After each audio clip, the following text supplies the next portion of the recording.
She said, "You're too sensitive." I was just being honest, after crushing my feelings in front of her friends. I said, "You're right, I am sensitive to disrespect," and left.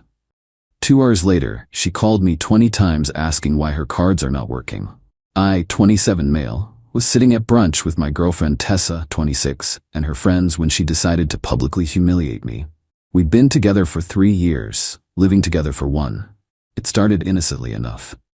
Her friend Bree asked about our anniversary plans next month. I'd been excited about this, had secretly booked a weekend getaway to a vineyard she'd mentioned wanting to visit. "Oh, Colton's probably planning something super basic," Tessa laughed, sipping her mimosa. "Last year, he got me a handwritten letter. Like, cute, but I can't post a letter on Instagram, you know?" Her friends giggled. I felt my stomach tighten but stayed quiet. Bree: "Ah, that's actually sweet though." Tessa: "Sweet? Girl, I showed him the Cartier bracelet I wanted for months. He got me. Words on paper. I mean, at least try, right?" Morgan, another friend: "Men never listen. That's why I just buy myself nice things." "Exactly. Colton thinks cooking dinner at home is romantic. Sir, I can get pasta anywhere." They all laughed. I sat there remembering how she'd cried happy tears at that letter, how she'd said the homemade dinners were her favorite dates. "The vineyard weekend should be nice," I said quietly, deciding to reveal the surprise since she clearly wasn't appreciating anything anyway. Tessa rolled her eyes. "A vineyard? Babe, that's so predictable. Every basic couple does wine country." Bree looked uncomfortable. "I think that sounds lovely." "You would. Remember when Derek took you to that cabin? You thought that was romantic too." Now she was insulting her friend's relationship. Classic Tessa. Tear everyone down to build herself up. Morgan changed the subject, but Tessa wasn't done. She started listing my failures. How I wore the same boring clothes, how I played video games instead of taking her to clubs, how I saved money instead of living life, how I was too emotional about my mom's cancer diagnosis last year. That last one hit different. The table went quiet. "Tessa," Bree said softly, "that's kind of harsh." Tessa waved her hand. "What? I'm just being honest. He knows I keep it real. Right, babe?" I looked at her, really looked at her. Designer sunglasses I'd bought, nails done on my credit card, sitting there trash-talking me to people who were supposed to be our friends. "You're absolutely right," I said, standing up. "You're just being honest." She smiled, thinking she'd won. "See? He gets it. And honestly," I continued, "you're being disrespectful, and I'm too sensitive to tolerate disrespect." Her smile faltered. "Babe, sit down, you're embarrassing yourself." "No, I'm removing myself from an embarrassing situation. Enjoy your brunch." I put cash on the table for my meal and walked out. Behind me, I heard Tessa laugh nervously. "He'll be back, he's just being dramatic." Narrator: He would not, in fact, be back. I went straight home and started evaluating our situation. See, Tessa had champagne taste on my beer budget salary. She worked part-time at a boutique, maybe brought in $1,200 a month. I made decent money as a software developer and somehow had become responsible for rent. Her car payment, she picked it, I paid. Her credit cards, authorized user on 3 of mine. Her phone bill, streaming services, pretty much everything except her shopping addiction. Time to fix that. First, called my credit card companies, removed her as authorized user on all 3 cards. Immediate effect. Second, logged into Verizon, removed her line from my plan. She could get her own. Third, changed all streaming passwords. Netflix, Hulu, HBO Max, Disney Plus, all of it. Fourth, went to the bank. She wasn't on my accounts, but I changed my login info just in case. Took maybe 45 minutes total. Then I sat back and waited. The first call came at 1:47 p.m. I was gaming with my buddy Kai when my phone started buzzing. "Tessa." I let it ring. The text started. "My card got declined at Sephora. What's going on? Hello? This isn't funny. Colton, pick up your phone now. 20 missed calls in an hour." Then her friends started. "Bree, hey, Tessa's freaking out. What happened?" "Me. She said I was too sensitive." Turns out she was right. Look, she was wrong for what she said, but nothing. I'm done subsidizing someone who disrespects me publicly. Morgan: You really canceled her cards over brunch conversation? I removed her from my cards, yes. That's financial abuse. No, financial abuse is using someone's money while publicly humiliating them. What I did is called boundaries. By 4 p.m., Tessa was home, stormed in like a hurricane. What did you do? Took your advice. I'm too sensitive, so I removed myself from situations that hurt my feelings. Like paying for someone who thinks I'm basic. You canceled my phone? I couldn't even Uber home. Bree had to pay. Sounds like you have a good friend there. Maybe don't insult her boyfriend next time. She was pacing now, designer heels clicking on the floor I paid for. You can't just cut me off. I have a facial appointment tomorrow. I have plans this weekend. Better figure that out then. I can't afford that. She stopped, caught herself admitting she couldn't afford her lifestyle. Can't afford what, Tessa? The lifestyle you mocked me for funding? Her face went through several emotions: anger, panic, calculation. Then she tried manipulation. Baby, I'm sorry. I was just joking around. You know how I get with the girls. I do know, that's the problem. I'll make it up to you. Tonight, whatever you want. What I want is for you to move out. Dead silence. You're ticking me out? Over brunch? Over 3 years of disrespect that culminated at brunch. You have 30 days, legally required to give you that. Where am I supposed to go? That's not my sensitive, basic problem anymore. She stood there, mouth open, processing that I was serious. Then came the tears. But I'd seen this performance before. The tears that only came when her comfort was threatened, never when she hurt others. You're really doing this? After everything? After everything is exactly why I'm doing this. That was 3 hours ago. She's locked herself in the bedroom, calling everyone she knows.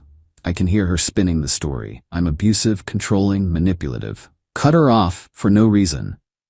But Bree was at that brunch. She heard everything. The truth has a way of coming out. My phone's been quiet for the last hour. She's probably realizing her shopping trip tomorrow isn't happening. Her weekend plans are canceled. Her whole lifestyle just went poof. And me? I'm sitting here, eating leftover pasta from one of those boring dinners she complained about, feeling lighter than I have in years. She was right about one thing. I am too sensitive to keep paying for my own disrespect. Update coming soon. Something tells me this is just the beginning. Update 1. 48 hours later. The entitlement escalation has been exactly what you'd expect from someone who just lost their meal ticket. Day 1.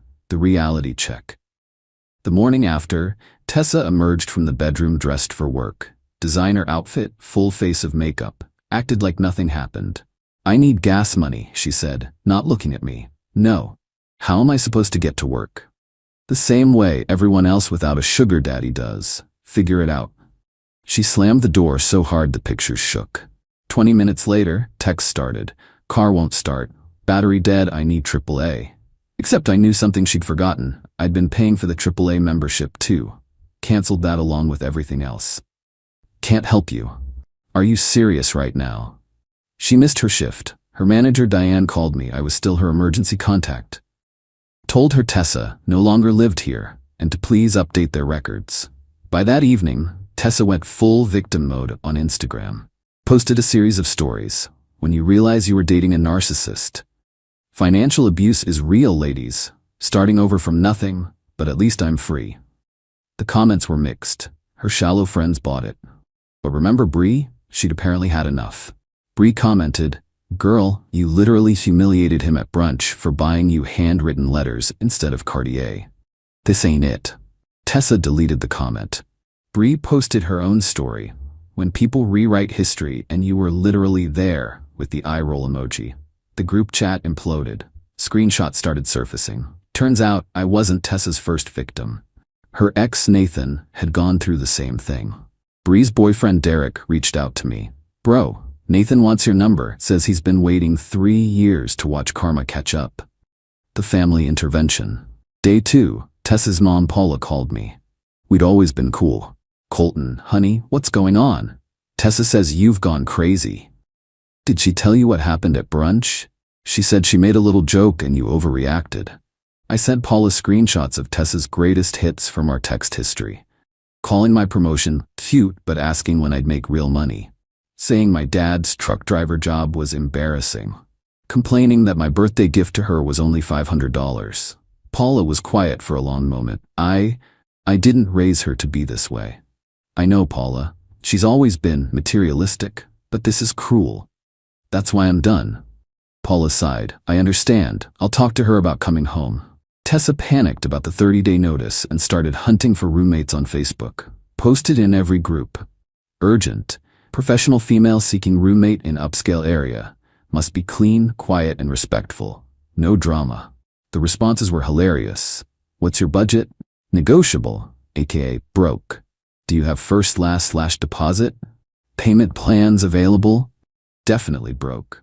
What do you do for work? Fashion retail specialist, part-time at Forever 21.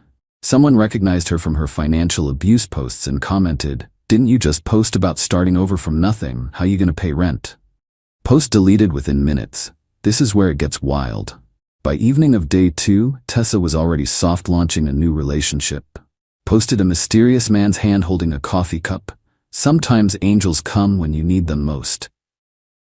The hand had a distinctive tattoo. My buddy Kai recognized it immediately. Yo bro, that's Tyler from the gym. Dude's a personal trainer who lives with 4 roommates and drives a 2003 Honda.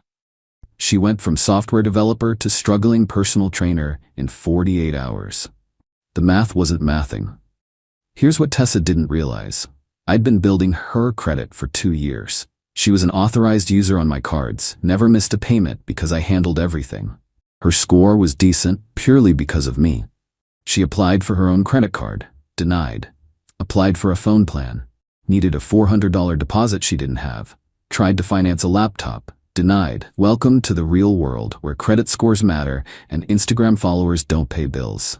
The desperation texts. Last night from a friend's phone. Colton, please. I know I messed up. I was showing off for my friends. You know the real me. The girl who cried at your letter, who loves your cooking. Please don't throw us away. I'll go to therapy. I'll apologize publicly. I'll do anything. I love you. Then an hour later, when I didn't respond, fine, be petty. You'll regret this when I'm successful and you're still basic. The whiplash gave me whiplash. The work drama. Remember Diane, her manager, called me again today. I'm sorry to bother you, but Tessa listed you as a reference for an apartment. What should I say? The truth. She lived here rent-free for a year and contributed nothing financially. Oh my, that's not what she told them.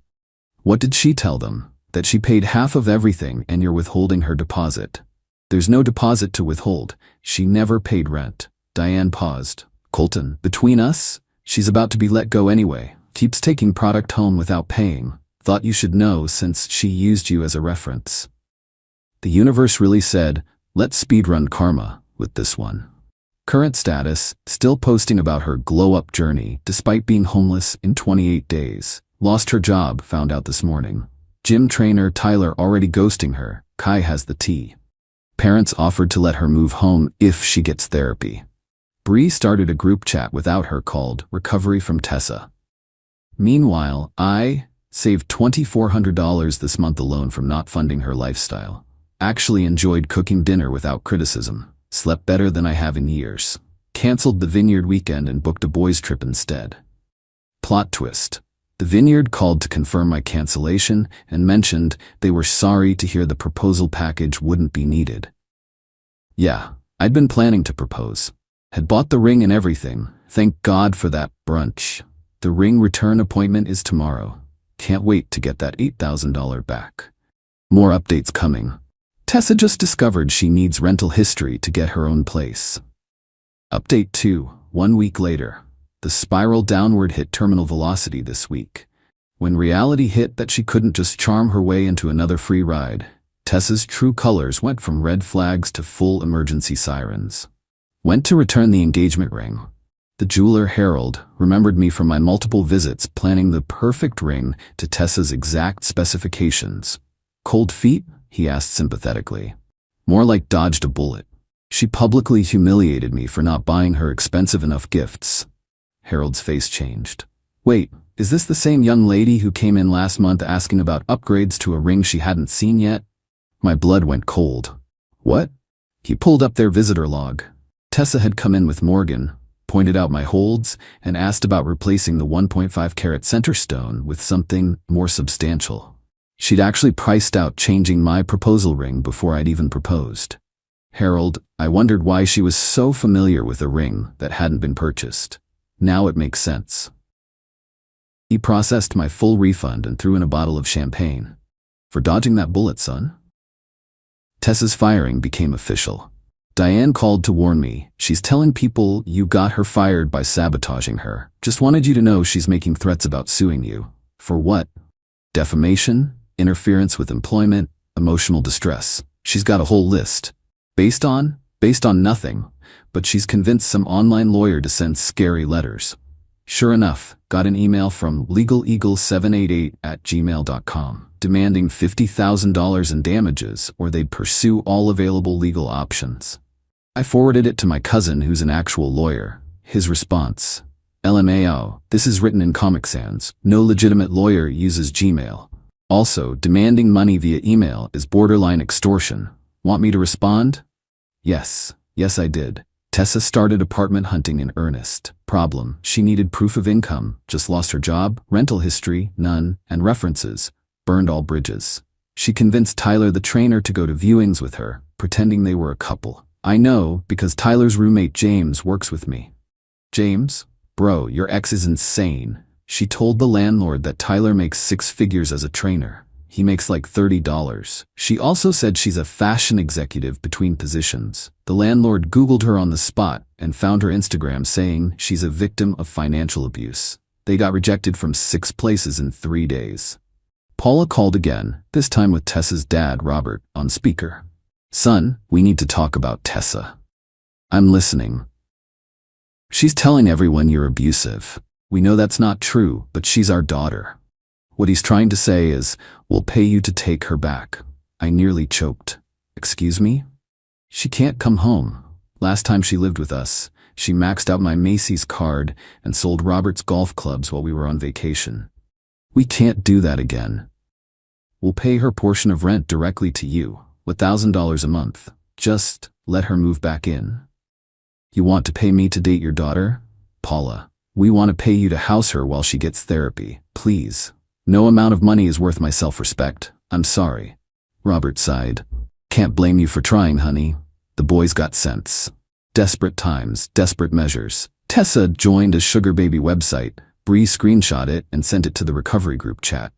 Her profile: sophisticated fashion expert seeking generous gentleman who appreciates the finer things, temporarily between luxury accommodations, Cartier and Chanel appreciated. The responses per her public Twitter rants. Guys offering $50 for coffee dates. Married men wanting discretion. She wanted Instagram official. One guy who said he'd pay her rent if she also cooked and cleaned. Her tweet: the audacity of men thinking I'm a maid. I'm a luxury experience. Someone replied, ma'am, you're homeless in 21 days. Maybe lower the luxury bar. Our friend group completely split.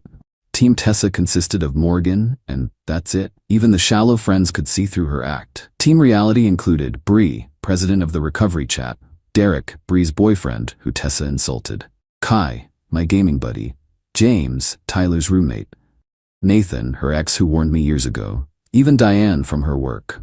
The group chat was fire. Nathan shared his Tessa stories. She'd convinced him to co-sign a car, then stop making payments. Told his family he was abusive when he cut her off. Keyed his car when he started dating someone new. Bree added hers. Tessa borrowed $500 for emergency surgery, was actually Botox. Spread rumors that Bree's engagement ring was fake. Tried to seduce Derek as a test of his loyalty. I was just the latest victim in a long pattern. Yesterday, I got a call from a local hospital. Tessa was there and had listed me as her emergency contact. Rushed over thinking something serious happened. Found her in the ER, getting treated for a panic attack. When she saw me, she immediately perked up. Baby, you came. I knew you still cared. The hospital called. What happened? I've been so stressed without you. The doctor says I need stability in my life. This separation is literally killing me. The doctor looked tired. Ma'am, you had a panic attack. You're not dying, but I could die from stress. Colton, please, I need you. I turned to the doctor. Is she medically cleared? Yes, she's fine to leave. Great. Please remove me as her emergency contact. Left her there. She had to call Morgan for a ride. Morgan, who drives a 2005 Corolla and couldn't afford the gas to come get her. As of today, 21 days until she's out. 0 job prospects. The Google lawyer scared off employers. 0 apartments approved. $73 in her bank account. overdraft fees. One remaining friend, Morgan, barely. 47 unread texts to me from various numbers. One restraining order paperwork started, by me. Meanwhile, I'm thriving, paid off my credit card with the ring refund, booked an international trip with the money I'm saving, started therapy to process why I accepted this treatment, joined a cooking class, turns out my basic cooking just needed appreciation, downloaded dating apps but taking it slow. The best part? Ran into Harold, the jeweler, at a coffee shop. He was with his daughter, who's a lawyer, a real lawyer. She offered to handle Tessa's legal threats pro bono just for the entertainment value. Anyone who tries to upgrade an engagement ring before receiving it deserves whatever karma delivers, she said. Final update coming soon. Tessa has 2 weeks to find somewhere to live, and Tyler just started dating someone new. Final update. 1 month later. The last 2 weeks were a masterclass in what happens when an entitled person faces actual consequences for the first time in their life. Remember Tyler, the gym trainer angel, who was going to save her? Well, he started dating Samantha, a nurse who actually has her life together. Tessa found out via Instagram when Sam posted them at dinner. At the same restaurant Tessa had tagged wanting to go to, but Colton was too cheap. Tessa's meltdown was public and spectacular. Commented on the post, "Enjoy my sloppy seconds, sis. He can't afford that place anyway." Sam responded, "I paid, because I have a job, and he's nobody's seconds, you never even dated. He told me everything." Plot twist. Tyler had screenshot everything. Tessa sliding into his DMs talking about her abusive ex, me, while simultaneously begging him to pretend to be her boyfriend for apartment viewings. He'd sent them all to Sam as a warning. Tyler himself commented, "You asked me to lie to landlords. When I said no, you called me a broke loser. Please stop telling people we dated." The post went mini viral in our city. Tessa deleted her account within hours. With 1 week left, Tessa still had nowhere to go. Her parents held firm on therapy first. Morgan's couch was off limits after Tessa called her poor and pathetic, and even the sketchy Craigslist rooms wanted first month plus deposit. She tried one last manipulation, showed up with a U-Haul and 8 random people. "These are my friends here to help me move," she announced. I recognized none of them. Turns out she'd hired day laborers from outside Home Depot, told them it was her apartment, and she needed help reclaiming her belongings. "Tessa, none of this is yours. We live together. Half of everything is mine." "Name one thing you purchased." She looked around frantically, pointed at the TV. "That TV. Best Buy receipt from 2021 says otherwise. The couch. IKEA delivery to my name paid with my card. The dishes. Wedding gift from my aunt." The workers looked uncomfortable. One older guy stepped forward. "Ma'am, you said this was your place and your ex wouldn't leave." "It is my place. He's stealing from me." I showed him the lease. My name only. His whole crew left immediately, but not before one muttered "crazy" in Spanish. Tessa had prepaid them $200 she didn't have. Bounce check incoming. She called the cops. Again. This time claiming domestic violence and theft. 2 officers showed up, already looking tired. "Sir, we need to ask you some questions." "Sure, here's the lease, here's the 30-day notice I gave her, here's documentation of all my belongings, and here's my lawyer's card." They reviewed everything, then turned to Tessa. "Ma'am, filing a false police report is a crime. It's not false, he's abusing me, he took away my whole life." "Did he hit you?" "No, but..." "Threaten you?" "No, but..." "Did he remove you from his credit cards and phone plan?" "Yes, that's financial abuse." The older cop sighed. "Ma'am, that's not abuse. That's called breaking up. You need to leave now or we'll arrest you for trespassing." She left, but not before screaming that I'd regret this and she'd ruin my life. With 48 hours left, Tessa finally found a place. Some sketchy weekly rental that definitely wasn't legal. Cash only, no questions asked. Perfect for someone with no job, no credit, and no references. She showed up with Morgan and Morgan's boyfriend to get her stuff. Except, what stuff? "Where are my things?" she demanded. "What things? Everything here is mine. My clothes, my shoes, my makeup." "Oh, that stuff? It's in storage unit 247. Here's the key. You have 30 days to get it." "Storage? You put my belongings in storage? I legally stored abandoned property. You're welcome." The storage place was 40 minutes away. The unit was $50 a month. She had negative money. Morgan's boyfriend looked at me with respect. Bro, that's cold. Then to Morgan, take notes. This is what happens when you date entitled people.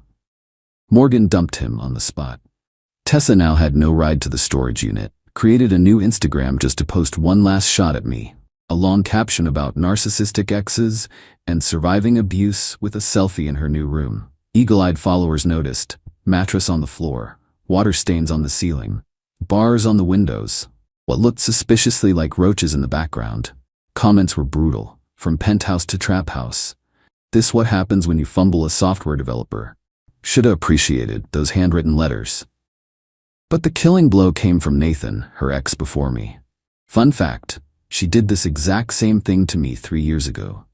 Called me basic, publicly humiliated me, then cried abuse when I left. Some people never learn. Congrats on your freedom, @ColtonTech. I didn't respond, just liked his comment. Last week, ran into Bree and Derek at a restaurant. They were at the same brunch spot where everything went down, invited me to join them. How are you doing? Bree asked, genuinely concerned. Best I've been in years, honestly. We feel so bad. We should have said something sooner about how she treated you. You said something when it mattered. That's enough. Derek raised his glass. To dodging bullets and recognizing red flags. We toasted. Then Bree showed me something on her phone. Tessa had applied to work at the boutique Bree manages. She listed you as a reference again. Bree laughed. The audacity. What'd you tell them? The truth. That she publicly humiliated her boyfriend for not buying expensive gifts while he was secretly planning to propose. They were unimpressed. As of today, 1 month later, Tessa, living in a sketchy weekly rental with 3 roommates she met on Craigslist. Working at a call center, only job that didn't check references. Posted about starting a lifestyle coaching business, 0 clients. Her storage unit got auctioned, she never paid. Begging Morgan for money daily, Morgan blocked her. DMing random men on Instagram asking them to invest in her potential. Me, thriving in my peaceful drama-free apartment. Started dating Lauren, a teacher who thinks handwritten letters are romantic. Got another promotion, turns out I work better without constant criticism. Took that international trip, solo, loved it. In therapy, working on why I accepted poor treatment for so long. Genuinely happy for the first time in years. Yesterday, from yet another new number. Colton, I know you hate me, but I need you to know I'm sorry. I didn't appreciate what I had. You were the best thing in my life, and I destroyed it for Instagram likes and fake friends. I'm in therapy now, court-ordered after the false police report. I see how toxic I was. I don't expect forgiveness. I just wanted you to know I understand now. You deserved better. I didn't respond, but I did notice she sent it from a flip phone. Guess the iPhone got cut off too. Bree sent me a screenshot last night. Tessa had messaged her. Can you ask Colton if he still has that handwritten letter? I want to remember when someone actually loved me. The audacity. The letter she mocked publicly. The letter that represented everything she called basic and unpostable. I still have it. Framed in my closet, actually. A reminder of who I was before I lost myself trying to be enough for someone who didn't value authentic love. But she'll never know that. Lessons learned. 1. When someone publicly disrespects you, believe that's who they are. 2. Keeping it real is usually code for I have no filter or empathy. 3. Financial abuse isn't removing someone from your accounts. 4. The right person will appreciate your efforts, not mock them. 5. Sometimes the best revenge is just letting someone experience life without your support. To everyone who said I was too harsh, where would I be if I'd stayed? Engaged to someone who priced out upgrades to a ring she hadn't received yet. Married to someone who thought my dying mother was too emotional. Lauren and I are cooking dinner together tonight. She says my pasta is restaurant quality. Doesn't need to post it on Instagram, just appreciates sharing a meal with someone who respects her. That's growth. That's peace. That's what I should have always demanded. Thanks for following this journey, Reddit. Remember, you're not too sensitive for demanding respect. You're just with the wrong person. Now, if you'll excuse me, I have a reservation at a nice restaurant with someone who won't call it basic just because it's not Michelin starred. Life's good when you stop funding your own disrespect.